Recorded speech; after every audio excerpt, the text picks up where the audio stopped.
welcome back to my channel. Today's video is about compost, and what you see are leaves. This is my compost area. I think I showed you guys or talked to you guys about my compost area in my very first video. Now I just dumped my very first batch of compost onto the ground. I'm going to be bagging it up in a soil bag that I'm recycling. But first, I want to show you or talk you through how I did it. Since I don't actually have any compost right now that I need to put in the can. But this is a 45-gallon trash can. I think I got it from either Walmart or one of our local farm stores. I drilled holes in it. Can you see? I drilled holes along the front, holes along the side, and holes on the opposite side, and holes in the back for aeration. Now my can is pretty dirty because I just dumped this out, but I wanted to do that without having to fiddle with the camera because it could end up looking like a real dumpster fire if you don't prepare ahead of time. But this is my trash can. Again, it's kind of icky in the inside because it had compost in it. But that's how it looks sometimes if you do compost in a trash can. Now I'm going to put some dry leaves in the bottom of my trash composter. Sorry, I'm using one hand. I put some dry leaves in the bottom of my composter. And I'm just going to get it ready for putting more food waste. This is my food waste can. This is food and green and brown only. I don't put any manure or anything like that in this can. Now what I'm also going to put in that can is some coffee grounds. If you watched my video a couple of days ago, you would have heard me say a friend of mine was coming by and he was bringing me some compost stuff. He's a huge coffee drinker and he brought me a big bucket of coffee grounds. This is the bucket, one of the buckets that I keep coffee grounds in.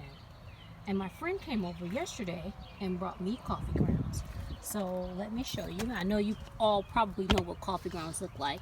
Now I just put these in here last night and the moisture has begun to cause a lot of condensation and it's beginning to mold a little bit. But I'm not going to worry about that.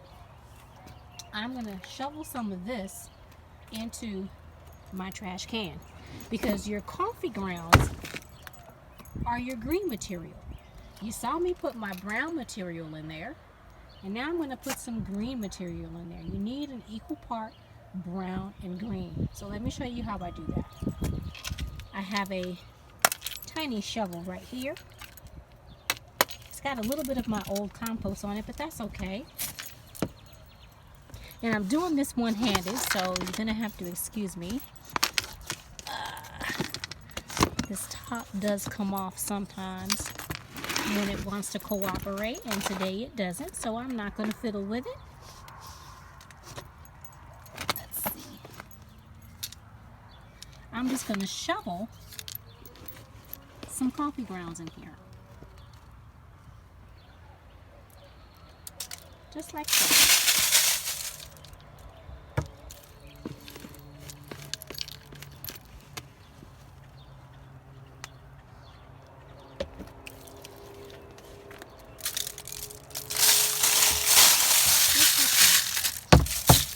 And that's how you build your compost bin. And at the end of the season, this is what you'll have. Now this is not completed yet. This has to be sieved to get the big chunky bits out. It still has some leaves in it. It still has some sticks in it. As you can see over there, that small pile, I was pulling sticks out. But this is the basis of how you start your compost. So if you have kitchen waste, meaning raw food, coffee grounds, bananas, vegetables, potatoes, beans, if you happen to have a pecan tree in your house, you can take those pecan shells, you can take those green husks that are on the outside of those pecan shells, and you can put that into your makeshift compost bin. You can put the waste from your vacuum cleaner. There's a whole laundry list of things that you can put inside of your compost bin And that compost is what's going to feed your garden. Now, this is the compost bin that I was telling you guys about that I keep manure in. I have food waste, I have manure from chickens, I have manure from my niece's guinea pigs, I have guinea pig bedding in here, and so I also have kitchen waste in here. And so when you have, sorry about the camera moving so badly, y'all. I'm trying to do this with one hand. But when you have a compost in a trash can, which I do because, you know, I live in an urban setting and my urban garden can't have big piles of garbage everywhere. The neighbors would be quite upset about that. You have to move it around a little bit. Now, I'm not going to really get deep down into this because I'm doing it with one hand, but I just wanted to show you all what it looks like when you have compost. And this does not smell. It does not have a horrendous smell. One thing I can tell you that I do smell are citrus. I had a lot of citrus because I was making a citrus-infused vinegar, and I smell nothing but oranges, to be completely honest with you. It is breaking down quite nicely.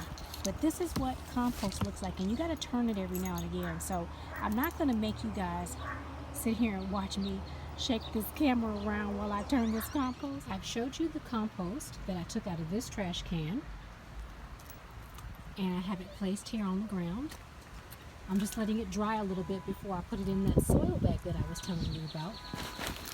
I also showed you me turning the compost in this trash can, and I did turn it, so I'm going to show you what it looks like. And move the can back a little bit. There we go. Now I just keep cardboard on top. Now I turned it off camera because you saw me struggling with one hand, so I went ahead and turned it. It had enough moisture, so I didn't put any water. I didn't add any more water.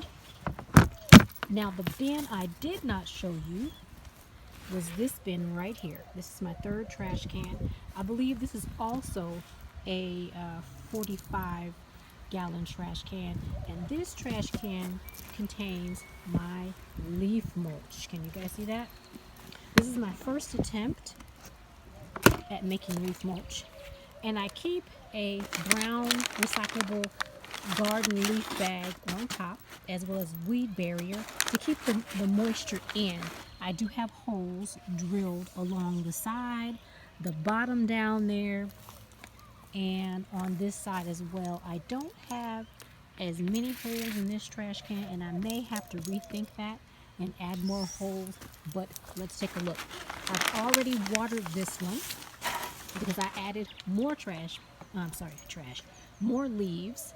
I had this trash bag full of leaves on the ground right there where the wet spot is, and I dumped it out into this trash. I keep saying trash. I keep thinking about trash. I've got a stick in here and we don't want you. Let's go. Uh-oh. Uh-oh. There we go. Trash can full of leaves. So I just watered this as I poured this trash bag into here, and I turned it, fluffed it up a little bit to give it a little bit of air. But what was already in here was nice and black in the center. The top of the leaves, the leaves that were on top were brown and crusty, so I needed to water it. But I'm excited about how this leaf mulch is turning out. It's, like I said, it's my first time trying to make leaf mulch, and it's turning out really well. And I think I might have put some, no, I didn't put any holes on the back either. When I was putting holes in this trash can, I want to say I ran out of steam. I was tired of putting holes, so I only put holes on both sides, top and bottom. But this is my composting, my makeshift composting phase. And I'll show it to you again. I've been moving things around because I just finished cutting the grass. Try to make, use of the last bit of light. And so I've turned the center compost. I've taken out the compost in this trash can. It is under the soil sacks and 2 pieces of carpet. And I have added more leaves to my leaf mulch can. And that is pretty much it on my composting lane. I do have a bonus segment that I want to show you guys. And I will show you. Let me take my glove off, because I don't want to get compost on what I'm going to show you guys. Hang on, I got a brief surprise for you. Be right back. You guys see where I went today? I did a brief, quick afternoon trip to the Dollar Tree, as well as to Lowe's to pick up a few things. And I want to show you guys my quick haul from both Lowe's and the Dollar Tree. Now, if you're familiar with the New Orleans gardener, you'll know that she gardens with these red buckets. Let's take it out of this bag and move this bag out of the way. She gardens in these red buckets right here. So I picked up a couple of red buckets just to see if they'll fit in my garden. There's always room for new pails or new buckets or new pots, because there's always something to plant. Now, as I was there, they didn't have a lot of gardening items, but I did find a couple of things. This is a jumbo gardening bag. Let me move back so you guys can see. A jumbo gardening bag. I got 2 of them. This was also a suggestion from the New Orleans gardener. And because I've been working on growing sweet potatoes, I needed some more toothpicks, some long toothpicks. So I picked up a couple of toothpicks, or a pack of toothpicks for my sweet potatoes, so that I can get the best sweet potato slips that's possible without everything getting stuck in the water. Because I ended up trying to put my sweet potato in water and dropped it on the ground, so now I have not 1 but 2 sweet potatoes because it broke in half. Now, this is also something that I picked up at the Dollar Tree. Picked up 2 of these little inserts for hanging baskets. I have two pots that can fit these, so I'm going to put these in there, because the ones that I had originally, I had them so long they deteriorated. So that was a good find. I bought 2 of those. And the New Orleans gardener was talking about bulbs that she picked up when she was at the Dollar Tree. And I found some freesia. I think she mentioned freesias. I picked up a gladiolus that I don't have. I thought that was pretty. And I want to say I got 2 of each. I did. Because there are only 3 bulbs in this box. So I picked up 2 boxes. And here's the other freesia. Now I also picked up this waste can. Now I got this waste can because I have 2 sieves for my compost, but I needed something a little bit bigger than what I have. And I thought this might do the trick. Just stick my compost in there and give it a shake, you know, and see if it will it'll work for me as a sieve. So I picked that up just to give it a try, because you know I'm working on my compost, which is one of the reasons why I went to the Dollar Tree. So I'm going to put that aside. Now at Lowe's, I went there because I needed some more black cow. Now I'm just going to show you the bag. This is not the bag that I already had. I used this black cow in with my compost as well as my amendments. And I heard some good things about Dr. Earth on another YouTuber channel. So I went ahead and picked up some Dr. Earths, because you know from watching my other couple of videos, I have tomatoes that seem to be all over my potted garden. So I want to make sure that those tomatoes that I am finding that came back from last year's dropped tomatoes, that they get a really good feed. So I went ahead on and grabbed some tomato, vegetable, and herb fertilizer, because I also have some herbs that I'm trying to grow. And if you watched my previous video, you'll see that I did put some herbs, or I mentioned dropping some seed for some herbs, and I want to go ahead and give those a good feed as well. Now, this is also an amendment that I use regularly when I'm working with my compost, my coconut coir, and black cow. I'll throw in some blood meal. I'll also throw in some bone meal, and I will use the fish emulsion, Miss Linda's 511. But they didn't have any bone meal in the Job's Organics brand, so I didn't get that one. I got this one, and of course this is one I already had, and I just didn't want to show you guys the new packet because it was in the shed already. And this is something new that I picked up. I'm trying to work on germinating by seed, and I found that I've been having some issues with germination. Either I'm overwatering or mold will grow on my seeds. So what I learned from another YouTuber that I watch that's in the UK, Charles Dowding is his name. He's got a really great gardening channel. If you all have not heard of him or have not watched his gardening channel, it's amazing.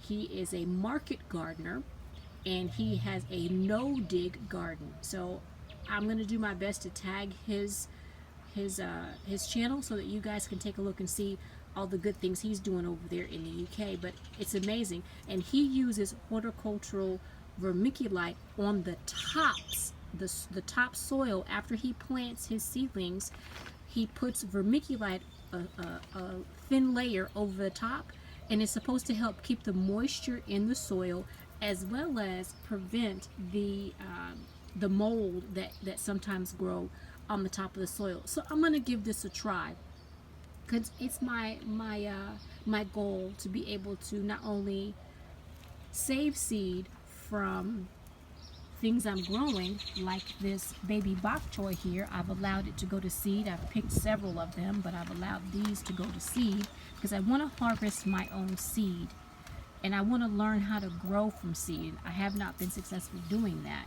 So that is what I have for my haul. The last thing I want to show you that I got from Lowe's, and I know you already saw a sneak peek, but I found some giant red mustard seeds, and I hope you guys can see that really well. These germinate in 21 days, and I remember hearing Lead Farmer 73 mention how he's growing mustard, red mustard, and I thought, I've never seen red mustard. And in Lowe's I found today red mustard, giant red mustard, and it really had me jumping for joy when I realized that this will give you a harvest in 21 days. So from dropping your seed to eating it, 21 days. That is amazing. So I'm going to do another video where I use these products that you see down here, the pail, the fertilizers, and the seed, and I'm going to show you me dropping seed. I can't talk today, guys. It's been a long day. It's actually late in the evening, and the sun is going down. I'm losing sun, so I'm going to wrap this up. But I'm going to show you maybe tomorrow me using some of these items that I picked up today when I went out to the store. So until the next time, you guys have a wonderful day and stay safe.